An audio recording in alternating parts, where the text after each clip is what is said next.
Welcome to the Great Detectives of Old Time Radio. From Boise, Idaho, this is your host, Adam Graham.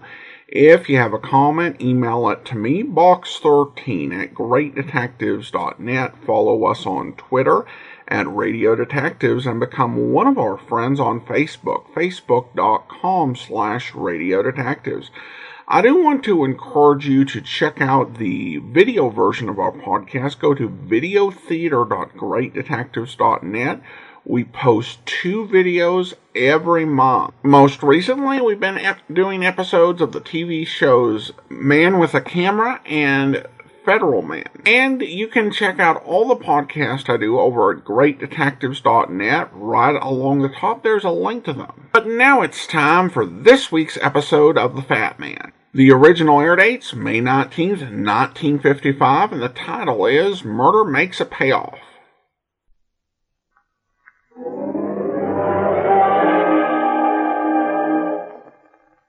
There he goes into that drugstore. He's stepping on the scales. Weight 239 pounds. Fortune, danger.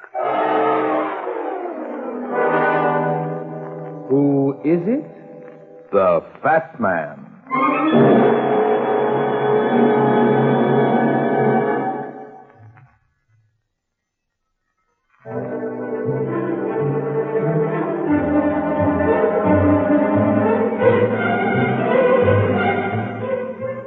And now here's the Fat Man in Murder Makes the Payoff.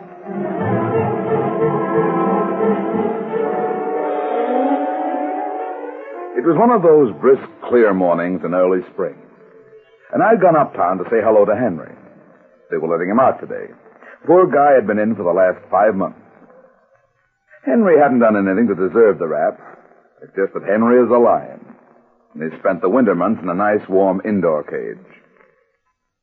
I walked around the zoo for a couple of hours enjoying spring in New York. And suddenly realized it was a working day. I grabbed a cab and headed for my office, where I found the phone clanging away as I walked in.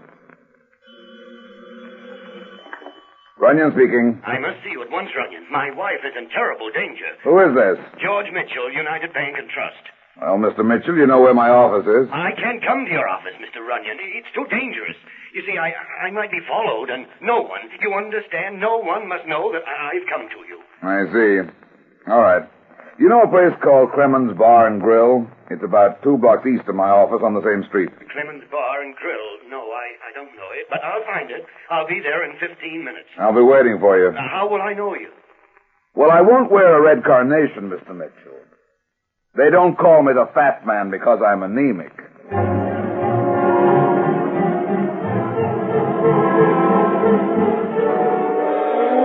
I hadn't been waiting more than 3 minutes when George Mitchell rushed into the bar. He was a big guy and heavy. He looked as if there wasn't a situation he couldn't handle. But right now he was nervous, in a hurry. And the door seemed to jump off its hinges as he banged it closed behind him. Hey, take it easy, mister. You'll live longer. I'll thank you to... Oh, you must be Runyon. That's right. I can't go to the police, Mr. Runyon. These men will kill us. Whoa, simmer down, Mr. Mitchell. We'll do better if we start at the beginning. You must forgive me. I haven't had any sleep since it happened, and it was 3 days ago. Since what happened? I received a note. A note telling me to bring $10,000 to him. We'll get around to them later. Right now, I'd like to see this note. I brought it with me. Here. Yeah. You've got a nice wife. If you want to keep her that way, bring $10,000 to the Northland Pier on West 53rd Street Tuesday night, 1 a.m. Do it like we say, or your wife comes home in a box. There. You see now why I... Yeah. This is Friday. What happened Tuesday? Well, that's just it, Mr. Runyon. Nothing happened. Nothing. I drew the money from my bank and went to the pier alone, as they told me. I waited and waited, and no one came. Finally, I went home. But then I got a phone call to go down to the pier again tonight at the same time. You know, Mr. Mitchell, the police should handle this. I don't want anything handled. I want to pay them off, but I want you around in case I run into difficulty. I know what you mean. Have you any idea who them is? Or should I say are? No, I haven't any idea. I just want to get it out of the way. Now, here's the money, all All $10,000 of it. I'd prefer that you carry it. And here's an additional $500 for yourself. That should cover your fee. It covers it. Okay, Mr. Mitchell. You've got yourself a private detective. Now let's go calling. Calling? Yeah. We don't have to go down to the pier till late tonight. I'd like to meet Mrs. Mitchell first. I don't want to wait till she comes home in a box.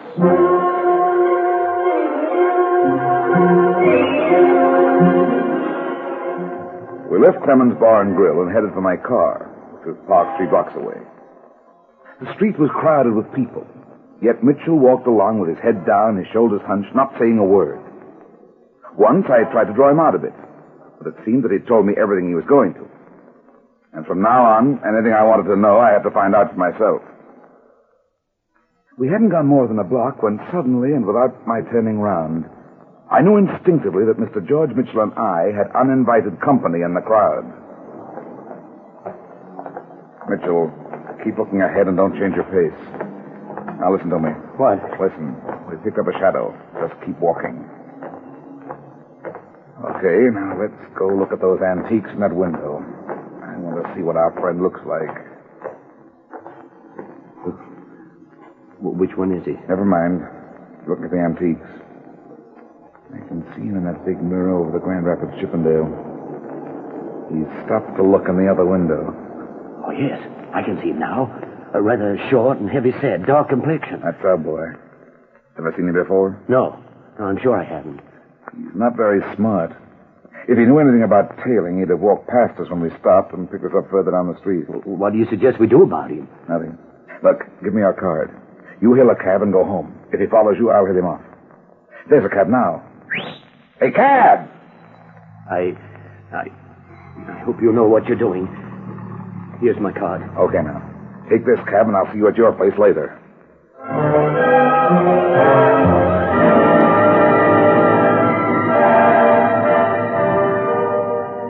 I waited for Mitchell's cab to turn the next corner while I kept an eye on the mirror and the little guy who was so interested in us. Then I started off down the street the way I'd come, with the little bloodhound right after me. When I came to the corner, I walked round it slowly, then switched back and flattened myself against the wall. He walked right into the oldest setup in the business. Got a match, Happy? Huh? Oh, yeah, sure, a match. Right here. Keep the hands out of the pockets, Happy, or I'll tear your head off. Yeah, sure. That's better. Yeah, well, where do you get this Happy stuff? I don't know no guy named Happy. I don't play games in the street. I outgrew that a while back. Let's step into Clemens' bar here, and you tell me who's paying you to tail me.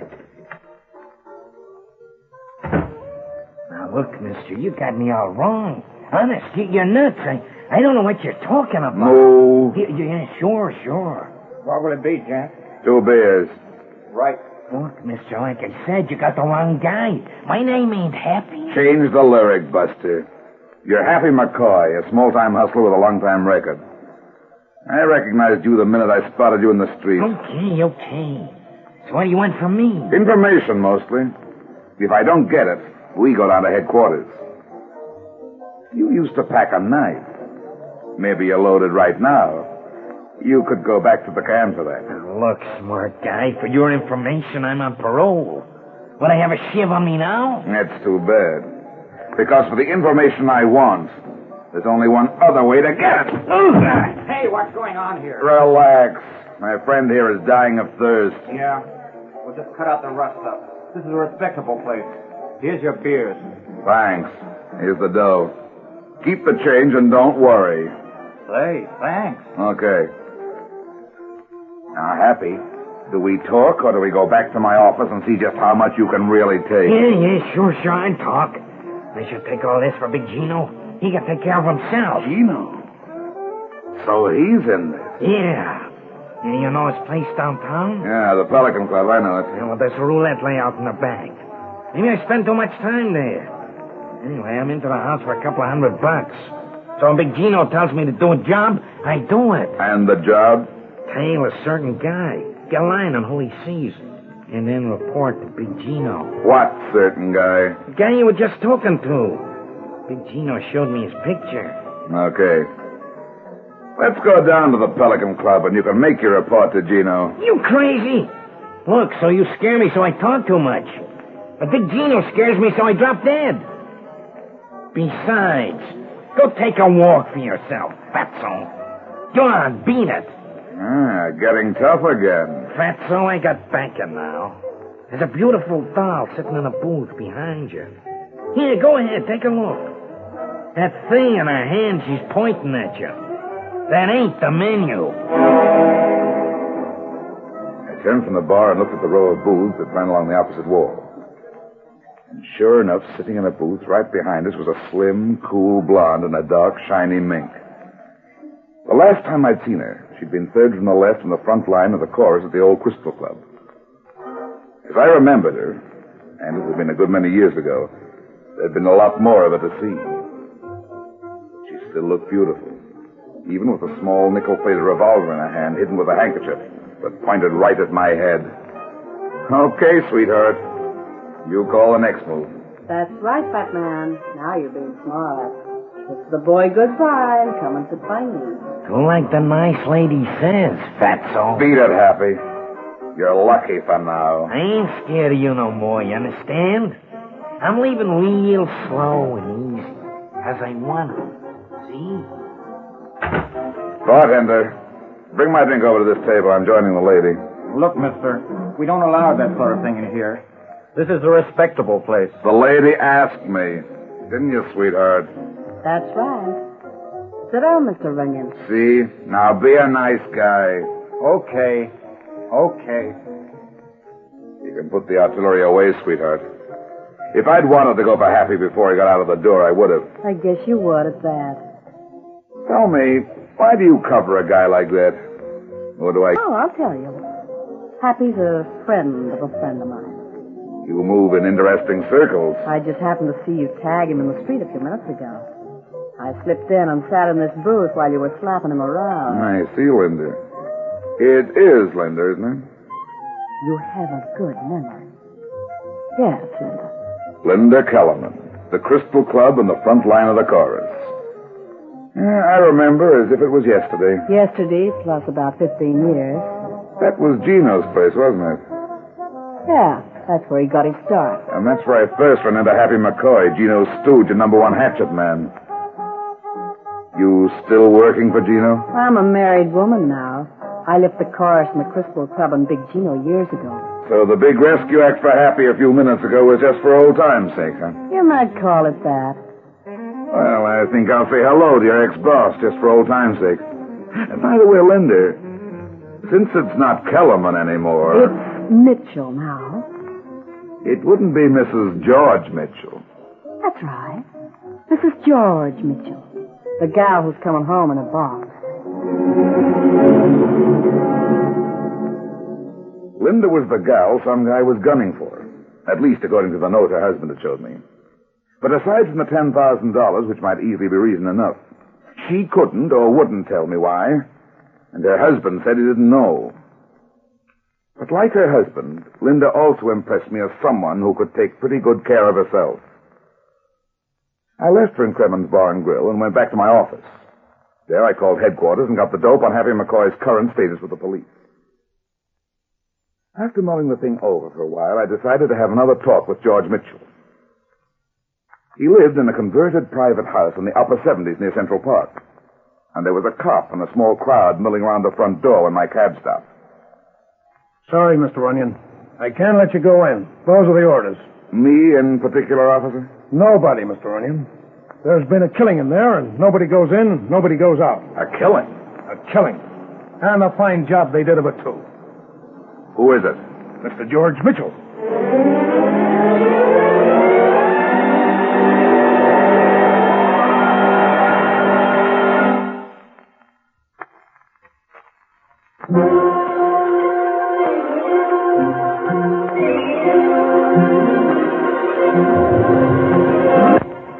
The cop wouldn't let me into Mitchell's house, so I headed for Big Gino. Big Gino had run 4 or 5 speaks during Prohibition. But with repeal and the drop in the market, he'd gone legitimate. Maybe running a club with a gambling layout and back wasn't legitimate in the strict sense of the word. But compared to some of his previous activities, you'd call it that. Anyway, he was a tough boy. And we'd played cops and robbers on several occasions. I got a thorough going over by two of his boys before I was ushered into his private office. Well, fat man. So long I'd forget what you look like. Always nice to see old friends. I'm deeply touched, Gino. Your boys frisked me when I came in. I'd like my gun back when I leave. Of course, my friend. When you leave. Why you come to my club so early? We don't open till the 7th. Business. Business? With me? I'm a clean these days, fat man. Clean and legit. Do you know a clean and legit hustler named Happy McCoy? Never heard of him. Gino, I used to like the floor show at the old Crystal Club. Remember? Yeah, I remember. Happy was on your payroll. So? So I think he's still on your payroll. Also, I just called headquarters. They told me about his parole record. You're at the top of the list of people he's supposed to stay away from. He has my sympathy. It won't do, Gino. Happy tailed me today. I tagged him. And this, Happy, put the finger on me? No.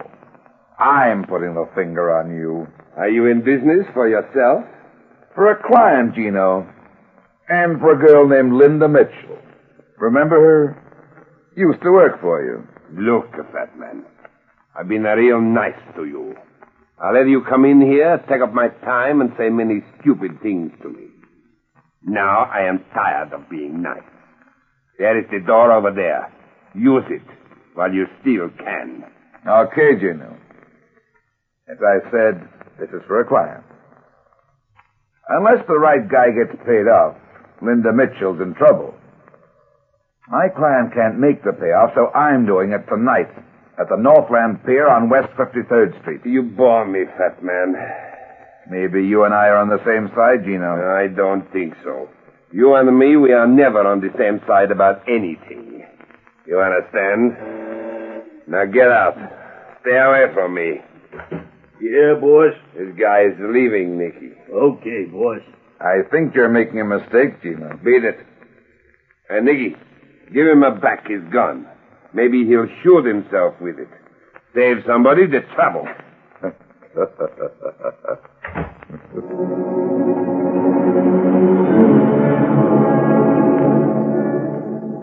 I went back uptown to the late George Mitchell's house just off Central Park. The homicide boys had finished taking pictures and powdering the place for prints, so the cop on duty let me in.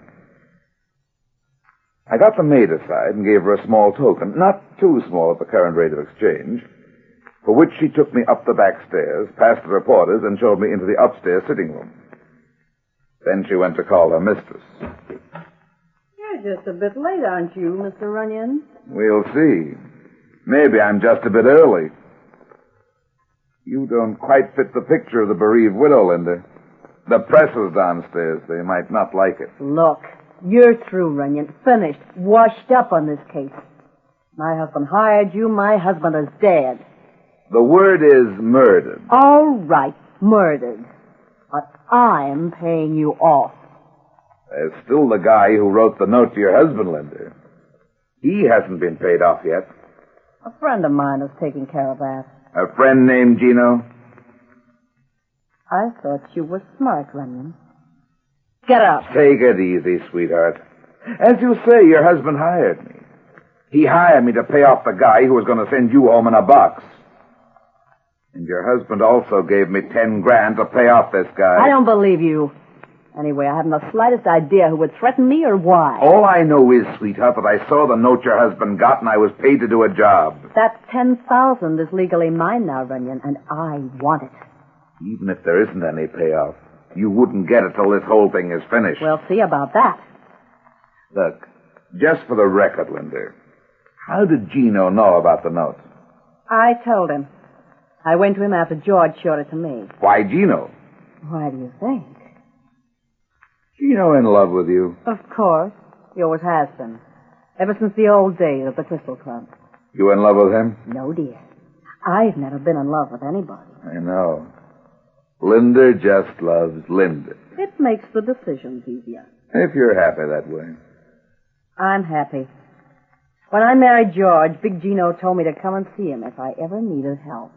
And you needed help quite often. If you mean, did I see Big Gino often? Yes, I did. George was a nice guy. But the United Bank and Trust was his wife, not me. So, Big Gino. When did your husband find out about Gino? Look, I told you once. When did your husband find out? He read something in a column about a month ago. Some gossip column. Oh, that about ties it all up. What do you mean? I'm going down for that payoff tonight. If there's anything in this note, we'll find out. If not, maybe I'll see some old friends, all looking for a ride.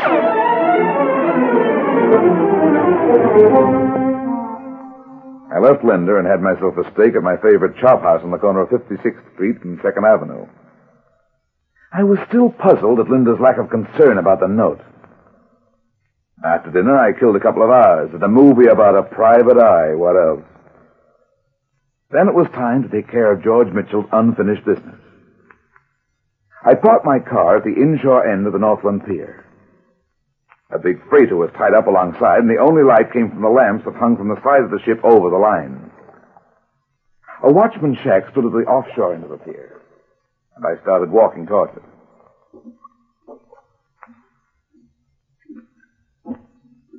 That's far enough, fat man. Don't reach for it. I got a gun on you, and I want to use it. Real bad. Well, Gino, so we're on opposite sides after all. You work for Mitchell. I don't like your client. Mitchell's dead, Gino. Somebody killed him. Yeah, I know. I'm not interested. You got the dough on you? Sorry. I'll have to give you a check. A smart guy don't make jokes at a time like this. It's not healthy. Gino, Linda's husband is dead. Okay, so he had it coming.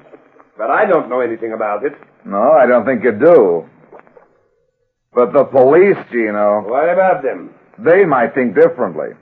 So far, it adds up like this. Mitchell got mad when you moved in on his wife. I never moved in. I love Linda. But she's another man's wife. And I don't move in while he's around. He thought you did. So it's the same thing. But, Gino, who wrote that note threatening Linda? You're the wise guy. Find out. It wasn't you. But you're down here to get the 10 grand for your girlfriend, aren't you? That's my business, fat man. Well, my business is to find out about that note. I've got a strong hunch that whoever killed Mitchell will try to collect the dough, whether that note is on the level or not. All your hunches should pay off as good as this one, Fatso. Wow. Hello, Happy. Happy? That's a big heater for such a little guy. Yeah. Happy McCoy, the small-time hustler, Gino. Not so small-time now, huh, Gino? I got you covered from the back, Big Gino. That's bad, ain't it? Big Gino, nuts! Big McCoy now. Don't be a fool, Happy. And you, Fatso. You got your gun in your pocket, so go for it. In 2 minutes, you'll get it anyway. No, I'll wait, thanks. So you're big time now, Happy. Big Happy McCoy. Only on you it doesn't fit. You want the 10 grand now or later? It'll make a particle of difference as long as I get it. So you're the boy, Happy, eh? And I put you under the whole thing. Yes, that's right, Gino. You tell me to tail Mitchell. You tell me to keep an eye on his friends, trying to find out who he pays off. I find out all right. He pays off nobody. The notes are phony. What do you mean? I go to his house this morning and get the truth out of him. I can do cute things with the shiv once I get the jump on a guy. He'll tell me anything. He wrote that note to give himself an alibi and gave Fatso here 10 grand to clinch it. Clear enough for you, Fatso? Clear as a bell. He was going to kill Linda because he thought she was two-timing him with Gino. That note might have given him a good out. What? That's right. But Mitchell didn't behave himself when they had the heat on him this morning. So he had to give it to him for keeps with the shiv. Too bad, eh? Well, you get it with the gun, okay, Gino? You first, and in the back. And fatso. Let's take him, Gino. Okay, fat man. We are coming for you, Happy. No. Don't move. Stay away from me, you hear? Don't come near me. Think fast, Happy. Make up your mind. Gino or me. You get one, we get one. That's fair, isn't it, Happy? Stop, I tell you. I'll kill you, both of you. I got you both. You never did like to use a gun, did you? You cheap punk. No, not Happy McCoy. A knife maybe or a blackjack, but never a gun. We're almost on you, punk. I'll get you.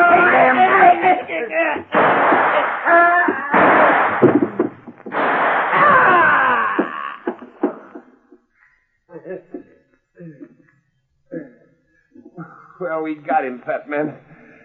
We got the punk. Yes, Gino. We got him. Like you said. We get one, he gets one. Take a look. I think maybe it's bad. Yeah, let's see. That's not so bad. When the cops get here, we'll get you an ambulance. The cops? Yeah. But don't worry. This is one shooting mess where I'll keep you in the clear. I hope you can. Say, Runyon, see that Linda gets the 10 grand. I know what she's like, but I love that dame. The 10 grand is in the bank where I put it, Gino. I never planned to make this payoff. It sounded phony from the beginning. It was a tough on Mitchell. But if Happy wasn't dead, he'd sure be burned. Don't worry about that, Gino. Where he's going, he'll be burned anyway.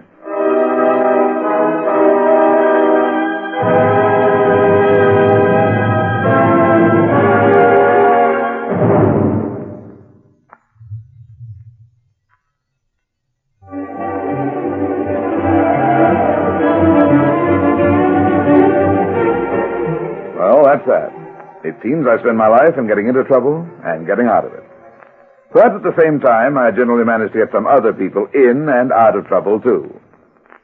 Be seeing you again. So long.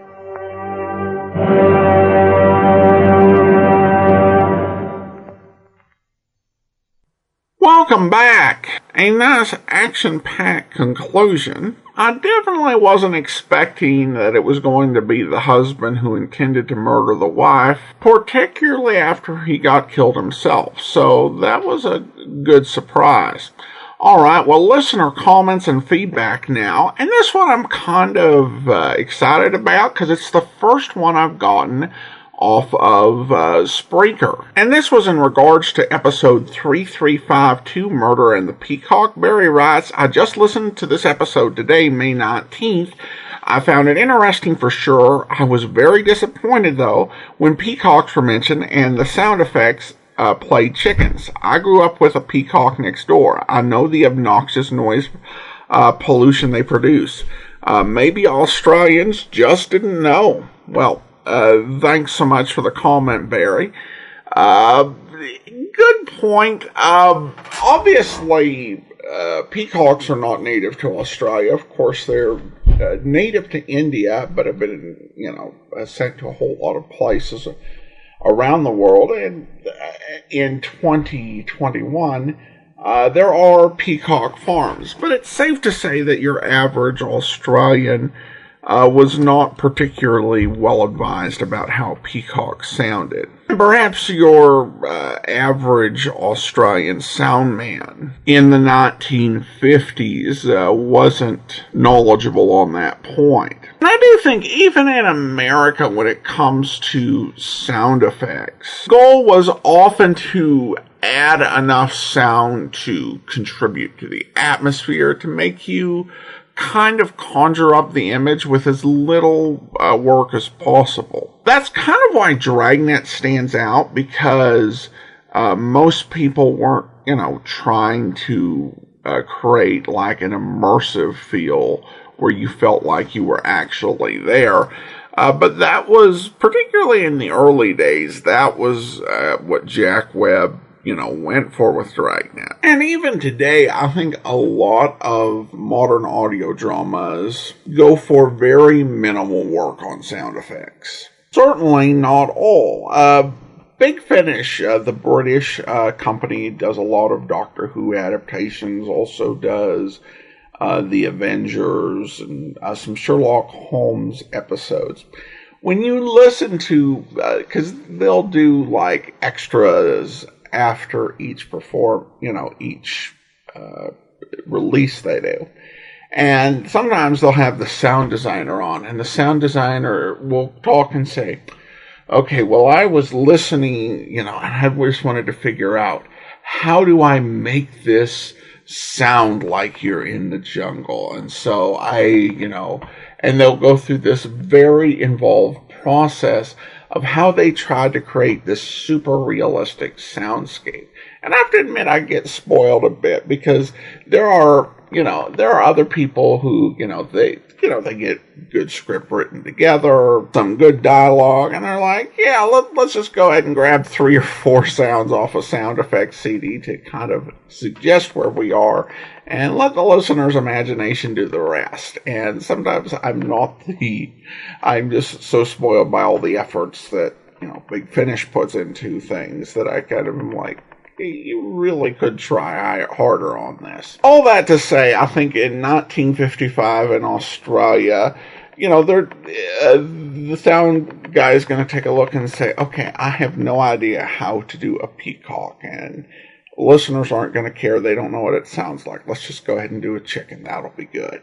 Thanks once again so much for the comment, Barry. I definitely appreciate it. And I do want to go ahead now and thank our Patreon supporter of the day. Thank you to Andrew, Patreon supporter since March of 2020, currently supporting the show at the rookie level of $2 or more per month. Well, that's all for now. Join us back here tomorrow for The Man Called X, and we'll be back next Tuesday with another episode of The Fat Man. In the meantime, send your comments to box13@greatdetectives.net. Follow us on Twitter at Radio Detectives, and become one of our friends on Facebook. Facebook.com/Radio Detectives. From Boise, Idaho, this is your host, Adam Graham, signing off.